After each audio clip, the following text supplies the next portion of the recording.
Nyeram serem bersama Heroes. Ini bukan tempat orang penakut.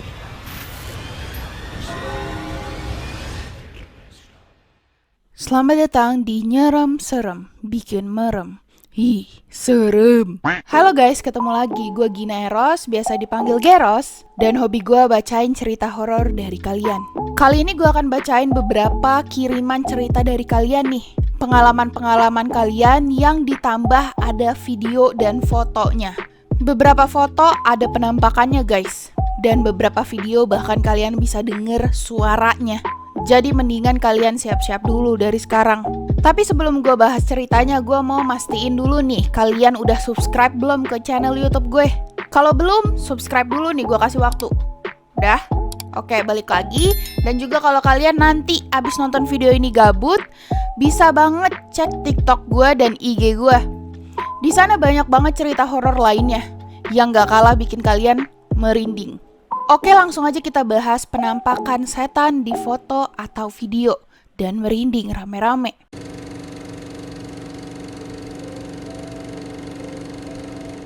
Cerita yang satu ini, pertama kali gue baca cerita ini di live TikTok waktu itu, siang-siang coy, gue berdua sama adek gue nih.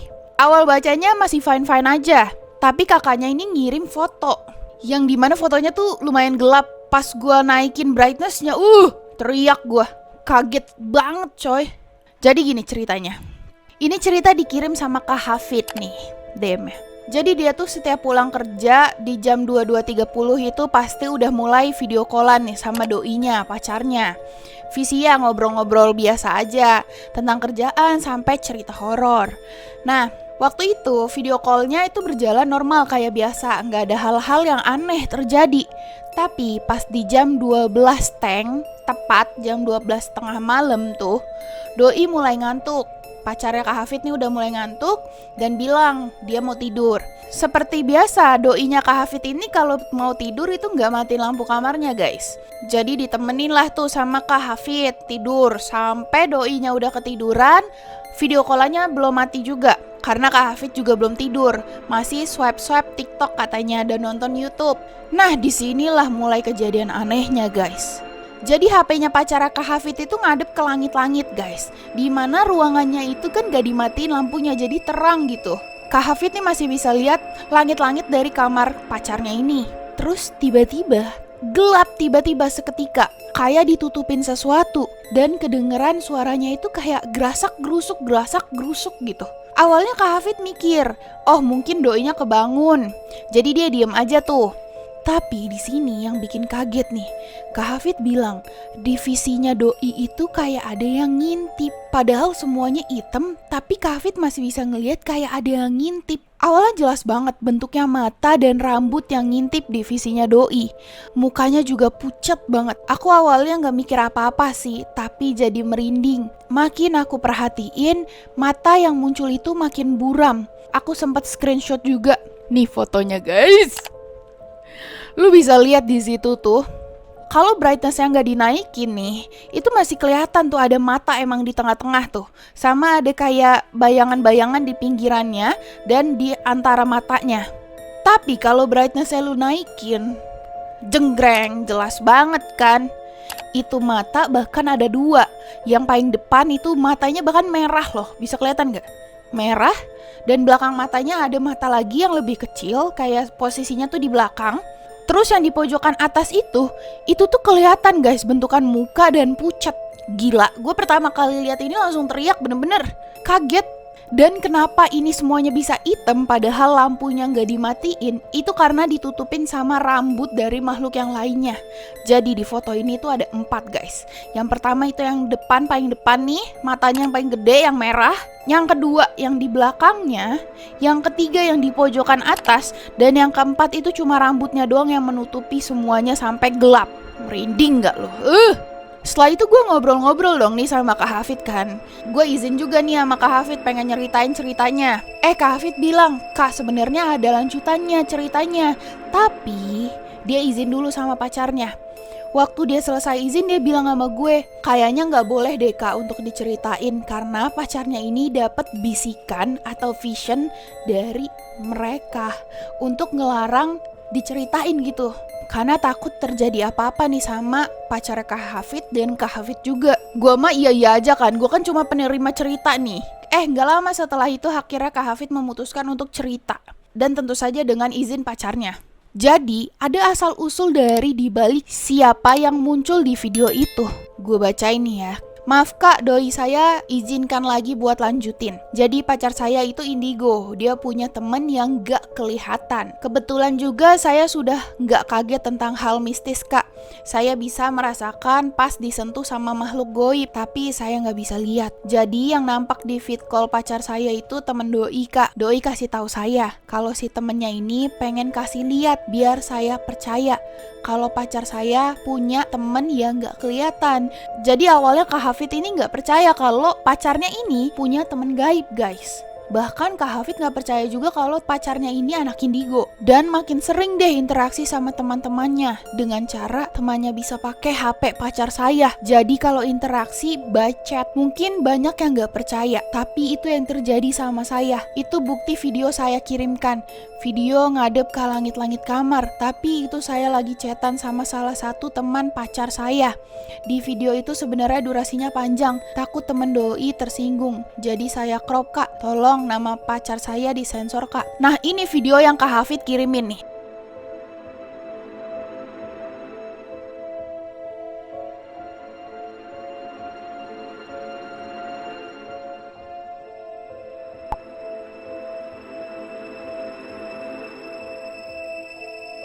Di video ini kan kelihatan Kak Hafid lagi video callan sama pacarnya. Tapi pacarnya ini lagi ninggalin HP-nya karena terlihat kameranya itu ngadep ke arah langit-langit kamarnya nih. Tapi di sini Kak Hafid tuh lagi chatan sama pacarnya juga. Di sini temen gaibnya pacar Kak Hafid tuh pengen ngebuktiin banget kalau dia ada. Dan dia juga kesel nih karena Kak Hafid berisik malam-malam. Terus Kak Hafid di sini posisinya masih nggak percaya, malah nantangin dong. Dia juga malah ngancem matiin video callannya. Kak Hafid juga abis itu malah nantangin, coba nampakin diri.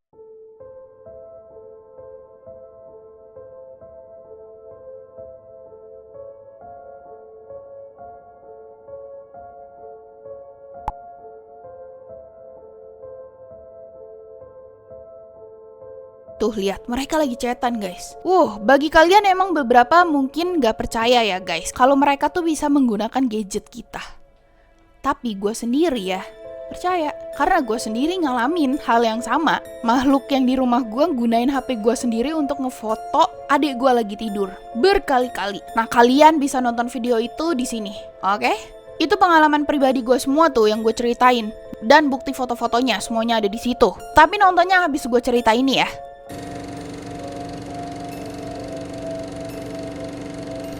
Oke, ini cerita dari Kanani ya, yang ditempelin Kunti dan Kuntinya ikutan foto. Aku kan punya mata batin dari kecil, jadi aku bisa ngelihat kayak begituan. Waktu aku kelas 4 SD, aku diajak nginep di hotel sama papa aku dan mamaku. Malamnya aku kebangun karena kebelet pipis, jadi aku bangun sendiri. Nah, waktu aku sampai di depan kamar mandi, aku lihat di depan pintu ada rambut panjang banget. Dan otomatis aku teriak sampai besok paginya aku demam. Dan malam kedua papaku ngelihat si Kunti itu lagi.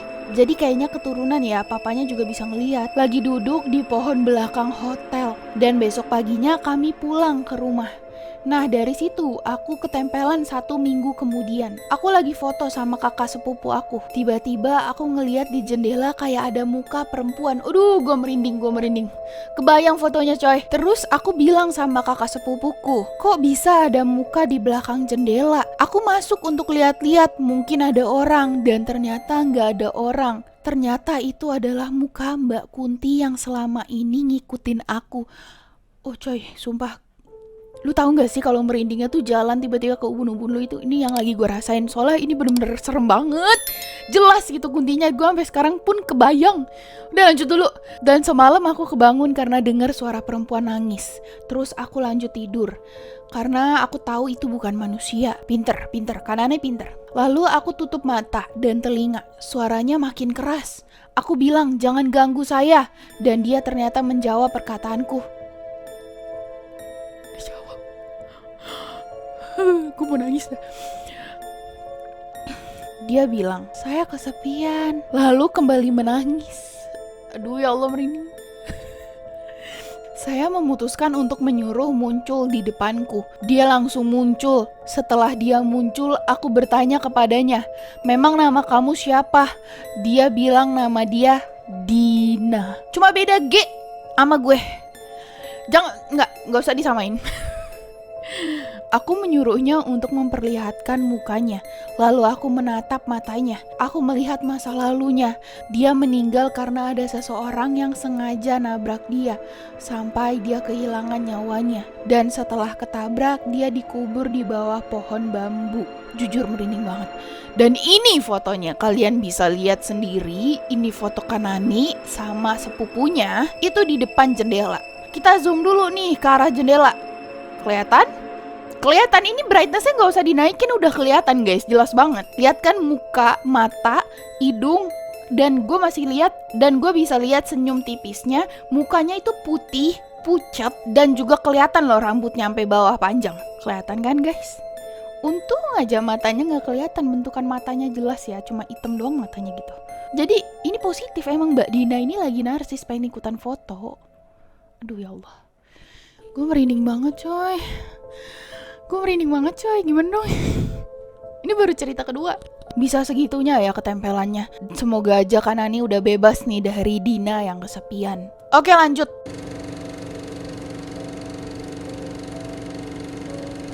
Nah, cerita selanjutnya ini bener-bener ada fotonya juga. Jadi ini cerita dikirimin sama Kak Estia. Yang singkatnya dia kesetanan pas waktu ngelabrak mantannya. Jadi ceritanya Kak Estia ini baru putus sama pacarnya jam 5 sore.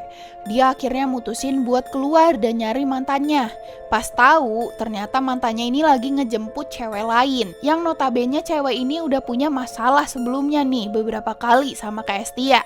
Emosi dan sedih juga Kak Estia bercampur-campur tuh. Akhirnya dia naik motor ngebut sengebut-ngebutnya ke rumah si cewek ini. Sebelumnya Kak Estia ini juga punya penjaga guys. Nah waktu di jalan Kak Estia ini dengerin ada yang ngomong, "Dek pelan-pelan, sabar, nanti yang jaga kamu marah," pakai bahasa Jawa gitu. Tapi karena dia udah kemakan api emosi tuh gak dia hiraukan. Dan dia langsung ngebut dan nyampe rumah si cewek. Awalnya ketemu ibunya, ditanya di mana nih ceweknya. Dibilangin sama ibunya gak ada di rumah, dia pergi. Nah Kak Estia bilang sama temennya nih yang ikut. Akhirnya Kak Estia minta temennya untuk ngefoto dia di depan pintu rumahnya si cewek ini. Biar dikirim ke ceweknya bukti kalau kakaknya udah nyampe rumah, ya kan? Setelah difoto nggak dicek dulu nih fotonya, langsung dikirim dan HP-nya langsung dimatiin, langsung dimasukin ke kantong. Kondisi kakaknya tuh udah bener-bener marah banget gitu. Kalau kata Kak Estia rasanya tuh dia pengen gebukin orang aja. Sesampainya mantannya dan cewek ini di rumahnya, dia langsung keluar tuh marahnya bener-bener marah kesetanan gitu loh guys. Sampai perempuannya ini ditelanjangin sama Kak Estia dan mantannya ini digebukin sampai luka-luka. Separah itu, gue gak kebayang tuh keributannya kayak gimana tuh waktu itu. Tapi Kak Estia ini gak sadar melakukan itu. Dia cuma sadar setelah itu dia pulang dan tidur. Kayak gak terjadi apa-apa. Nah tapi waktu selesai dari rumah cewek ini, Kak Estia mau pulang kan. Di depan gang rumahnya itu, Kak Estia minta lihat foto yang tadi dikirim. Nah disitulah dia ngeliat matanya itu hitam banget, bunder gitu loh. Nih fotonya.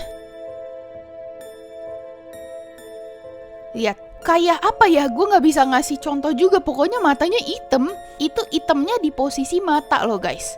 Dan Kak Estia juga bilang dia gak punya poni, jadi gak mungkin ada hitam-hitam di mukanya selain rambutnya di belakang wajah gitu kan. Pokoknya gak make sense kenapa bisa matanya berubah hitam kayak gitu. Kecuali ya emang Kak Estia itu lagi dirasukin. Nah disinilah Kak Estia cerita, dia emang agak sensitif orangnya guys. Dia juga punya penjaga yang waktu di jalan sebelum nyampe rumah diingetin kan tuh, takut penjaganya marah.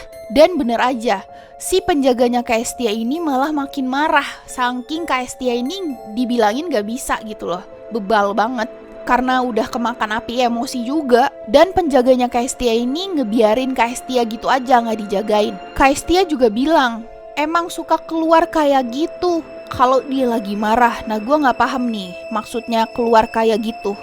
Mungkin ya emang dia suka dirasukin kalau dia lagi marah atau kodamnya keluar. Oke, balik lagi ke posisi dia lagi di rumah si cewek. Di depan rumahnya itu ada pohon ceri guys. Nah itu ada banyak di situ kata Estia. Kak Estia ngeliat sendiri, gak ngehirauin tuh karena dia lagi marah. Di situ Kak Estia denger dia manggil, hey hey hey hey dari pohon ceri itu. Kayaknya apa atau manggil buat nyamperin gitu. Ini posisinya dipanggil hey hey itu tuh baru nyampe rumah si ceweknya dan belum sempat minta foto. Yang berubah jadi mukanya itu yang nangkring di pohon ceri itu yang ngeliatin dia. Nah ada sosok lain yang di pohon ceri, dia sosoknya perempuan. Sosok ini yang masuk ke Kak Estia dan merubah mukanya Kak Estia di foto ini. Dan juga yang ngingetin hey jangan marah, sabar itu tuh bentukannya nenek-nenek di umur 50-an lah, gak terlalu tua tapi udah tua gitu. Nah satu lagi nih yang kelihatan di foto, itu kelihatan di kaca bentukannya kayak kakek-kakek. Dan dia bilang Kak Estia ini emang udah diikutin sama nih kakek-kakek dari pertama kali lewat pohon ceri itu. Ini tanpa dirubah brightness-nya aja kelihatan ini mukanya di kaca jendela. Gua zoom ya. Tuh, kelihatan kan? Gue merinding banget sih lihat mukanya karena mukanya tuh kayak muka tengkorak gitu ya nggak sih guys? Kayak film Ghost Rider gini loh. Tapi yang ini tentu saja lebih serem karena raut mukanya itu kayak marah. Setelah kejadian itu Kak Estia ini belajar untuk menahan amarahnya nih karena dia udah tahu banget kalau dia marah itu bisa marah banget sampai kayak kesetanan gitu. Dan juga rawan kemasukan karena penjaganya itu juga marah balik gitu sama Kak Estia.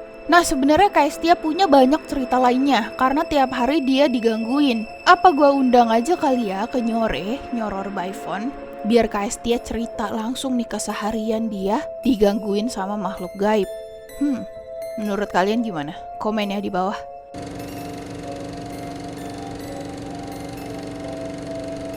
Nah ini cerita yang intens banget dikirimin sama Kak Dedel, dimana dia digangguin selama 3 bulan full sama temen-temennya waktu dia nginep di mes hotel di Manado. Langsung aja gue bacain ceritanya guys. Nah kali ini bentukannya video guys. Waktu zaman SMK, Kak Dedel diharuskan untuk magang. Waktu itu tempatnya dia magang di salah satu hotel di Manado. Gak usah kepo hotelnya apa ya. Mereka berenam. 5 orang cewek termasuk Kak Dedel dan 1 orang lagi cowok. Awal mereka dapat kejadian aneh itu ketika mereka disuruh HRD hotel untuk tinggal di mes hotelnya karena mereka sering datang telat. Mereka anak magang yang tempat tinggalnya paling jauh dari Sulawesi Tengah. Mula-mula mereka lihat-lihat kamar nih yang disediain, milih-milih mau yang mana. Setelah itu temennya ada yang ngomong, kamar nomor 3 aja soalnya gede, muat buat berlima, cewek semua tuh. Satu temen cowoknya milih kamar nomor 1 sendirian. Tiba-tiba ada salah satu karyawan hotelnya tuh ngomong, bener mau pilih kamar nomor 3, coba pilih-pilih yang lain dulu deh. Tapi dihalangin sama temennya yang ngomong, udah di sini aja. Bebal banget gitu loh, kayak udah suka banget sama nih kamar. Kak Dedel juga nurut-nurut aja.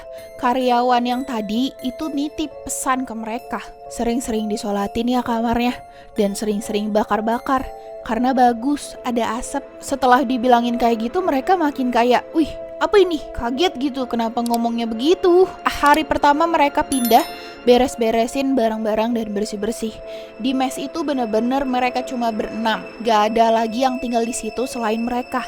Sampai datangnya malam, sekamar hening semua main HP. Tiba-tiba bunyi suara keran WC nyala. Mereka semua pada lihat-lihatan dong berlima, aneh gitu. Padahal gak ada yang di kamar mandi. Akhirnya Kak Dedel ini masuk ke kamar mandi karena dia doang nih yang paling berani di antara teman-temannya. Waktu dicek itu gak ada air sama sekali yang ngalir.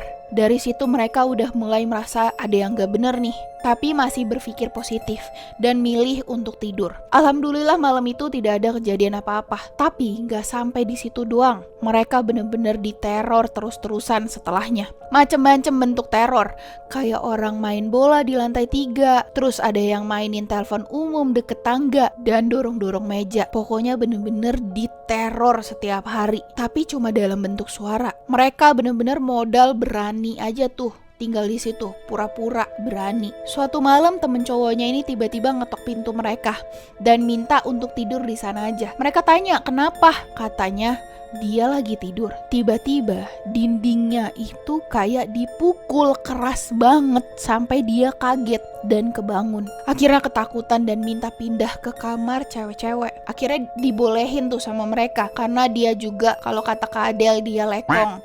Makanya ya udah nggak apa-apalah. Berlanjut tuh digangguin terus-terusan. Mereka masih biasa aja lah, udah gitu, udah hidup bersama gangguan gitu ya. Sampai suatu malam teman-temannya lagi di kasurnya. Mereka tuh 5 temennya selain Kak Dedel itu tidur di atas kasur yang punya kolong kasur gede gitu. Jadi kasurnya agak tinggi. Sedangkan Kak Dedel itu tidur di kasur yang bawah, deket kolong kasurnya. Malam itu mereka hening. Tiba-tiba anak berlima ini yang tidur di atas kasur itu loncat ke bawah secara bersamaan nindihin Kak Dedel. Kaget dong Kak Dedel dan ditanya sama Kak Dedel, kenapa sih? Terus mereka bilang kasurnya itu kayak dipukul di bagian bawah keras banget. Dan di situ Kak Dedel jadi keinget kejadian beberapa hari lalu waktu malam-malam dia masukin kakinya di bawah kolong kasur dan ada tangan yang ngelus kakinya. Tangan itu tuh bener-bener dingin banget. Tapi Kak Dedel gak bilang nih sama temen-temennya pada saat itu karena takut nakut-nakutin juga. Akhirnya malam itu mereka muter ayat kursi di kasur berenam, duduk melingkar. Pakai handphone salah satu temennya ditaruh di tengah, dinyalain tuh ayat kursinya. Tapi tiba-tiba itu HP yang lagi nyetel ayat kursi berubah jadi nyetel Lengsir Wengi. Aduh merinding gue.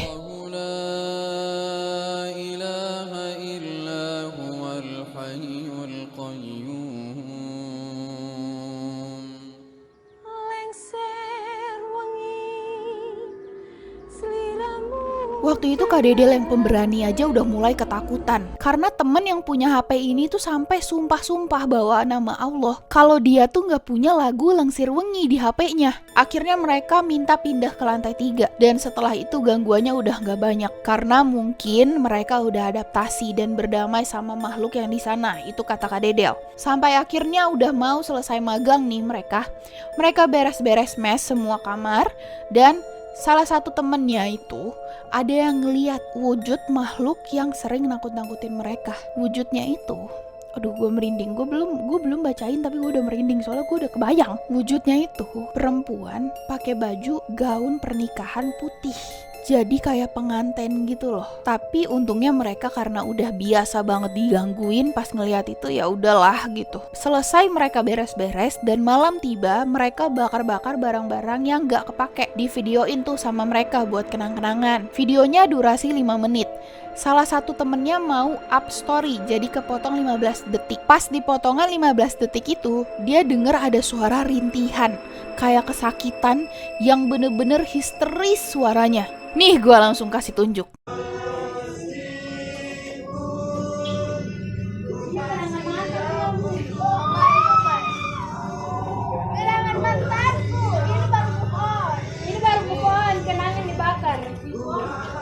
Kedengeran kan kalian? Jelas banget kayak kesakitan dan merintih, bener-bener kayak kesakitan gitu. Ih gimana ya ngejelasinnya, pokoknya gitu deh. Padahal waktu itu mereka gak ada yang denger suara teriakan sama sekali. Makanya kalian kalau ngelihat videonya, mereka yang ada di video itu kan kayak biasa aja, kayak gak ada apa-apa gitu. Nah di situ mereka ingat perkataan salah satu karyawan yang bilang sering bakar-bakar ya, bagus ada asap. Baru kepikiran mereka, mungkin aja bakar-bakar ini tuh bikin mereka gak betah dan biar jauh-jauh karena ada asap. Dan mungkin aja asap ini tuh bisa bikin mereka tuh kesakitan. Makanya kedengeran suara kayak kesakitan menjerit kayak gitu. Saat mau perpisahan mereka akhirnya cerita tuh kejadian-kejadian yang mereka alamin semuanya ke karyawan hotel itu yang nyuruh bakar-bakar itu. Terus dapat info dan katanya emang mes itu dulu rumahnya salah satu dokter yang saat dia mau menikah, dia malah tiba-tiba meninggal. Aduh, merinding gue langsung. Dan rumahnya itu emang dulu sering ada anak kecil main bola. Jadi tadi yang dibilang anak kecil main bola di lantai 3 itu bukan literally anak kecil beneran. Dan di situ mereka baru tahu semuanya. Dan mereka kayak, oh pantesan diteror 3 bulan begitu reaksi mereka. Aduh, gue capek banget dah. Beneran ini horor banget, serius.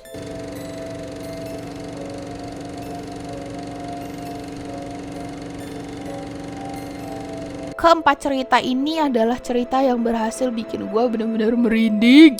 Gue sih udah merinding, kalian udah merinding belum? Kalau udah, subscribe dulu channel gue ya. Dan juga kalian bisa cek TikTok dan Instagram gue. Follow-followan di situ juga bagus. Bagi kalian yang pengen jadi narasumber, nyoror by phone dan teleponan langsung sama gue, untuk ceritain pengalaman horor kalian, langsung aja isi link Google Form yang ada di bawah nih, yang ada di description. Ya udah, sampai sini aja guys. Sampai jumpa di video selanjutnya.